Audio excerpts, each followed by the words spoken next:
আসসালামু আলাইকুম প্রিয় ভিউয়ার্স, আজ আপনাদেরকে সাথে নিয়ে গ্রামের একটা সুন্দর মনোরম দিগন্ত জোড়া মাঠ এবং কোলাহলহীন প্রান্তর ঘুরে দেখব। সেখানে পাখির ডাকে ঘুম ভাঙে প্রকৃতির, মানুষগুলোর কর্মব্যস্ততা শুরু হয়।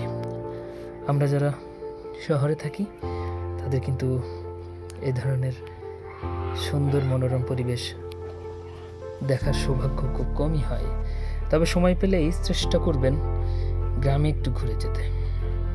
আজ 14ই আষাঢ় 1433, যদিও বর্ষাকাল, বৃষ্টির কোনো দেখা নেই, প্রচণ্ড গরম, চারিদিকে কাকফাটা রোদ। তবে সকালের মৃদুমন্দ বাতাসে বাইক চালাতে ভালোই লাগছে, তাই সকালটা ভাবলাম আপনাদের সাথে একটু শেয়ার করি। চারিদিকে দেখেন সবুজের সমারোহ, পাটের ক্ষেত, চারিদিকে গ্রামীণ একটা পরিবেশ, গ্রামীণ মেঠোপথ আজ আর ঠিক চোখে পড়ে না। তবে এই পথে যে মাটির কথা বলে, একে বেঁকে গন্তব্যের পৌঁছে দেবার আগ পর্যন্ত সবুজের সমারোহে অবগাহনের অনুভূতি দেয়, এটা কিন্তু সত্যি। এবং সেটা আমি গ্রামের এই পথ দিয়ে বাইকে যেতে যেতে এটা অনুভব করছি।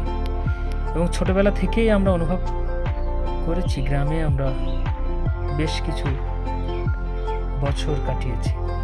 তবে মায়াবী মেঠো পথ, যদিও আজ পিচ ঢালা রাস্তায় সে পায়ে টানা ভ্যান, রিক্সা এগুলো নাই, সব মোটর চালিত হয়ে গেছে, জীবনটাই যান্ত্রিক। তারপরও আমার ডান দিকে দেখতে পাচ্ছেন একটা লিচুর বাগান। যদিও লিচুর সিজন কিন্তু এই কয়েকদিন হলো শেষ হয়ে গেছে এবং এখন চলছে কাঁঠাল, আম, এবং সঠিক গরম পড়ছে। এই গরমে ঠিকই কাঁঠাল পাকা গরমই পড়ছে, তবে সকালের এই ঠান্ডা বাতাস, এটা কিন্তু খুবই মনোরম। তবে আরেকটি কথা আপনাদের সাথে শেয়ার করি, সব কিছুকে ছাপিয়ে পল্লীগ্রামের দিগন্ত জোড়া মাঠ, চারিদিকে পাটের ক্ষেত, পাশাপাশি এগুলো দেখলে মনটা জুড়িয়ে যায়। প্রিয় দর্শক, আপনারা দেখছেন রাস্তার দুই ধারে সারি সারি তালের গাছ। এখন কিন্তু তালের যে শ্বাস, ওটা কিন্তু পাওয়া যায়, খেতে ভালোই লাগে। সময় পেলে তাই একটিবারের জন্য হলো আসুন গ্রামের এই মনোমুগ্ধকর দৃশ্য ঘুরে যান। কর্মব্যস্ত জীবনের কিছু সময় বের করে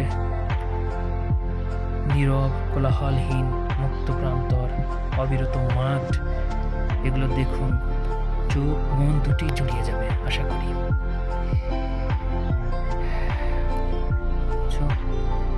প্রিয় দর্শক, খোলা প্রান্তর, গ্রামের এই মাঠ, পুকুরের ঘাটি ডুব, সত্যি জড়িয়ে যাবে। তো একবার হলেও গ্রামে আসুন, ঘুরে যান। মেঠো পথ নেই, পিচ ঢালা পথে একটু হাঁটুন। সকালের এই মৃদুবন্ধ বাতাস আপনাকে স্বস্তি দিবে, আপনাকে ছোটবেলায় ফিরিয়ে নিয়ে যাবে। আশা করি আপনার ভালো লাগবে। আজ এই পর্যন্তই, সবাই ভালো থাকবেন। আল্লাহ হাফেজ।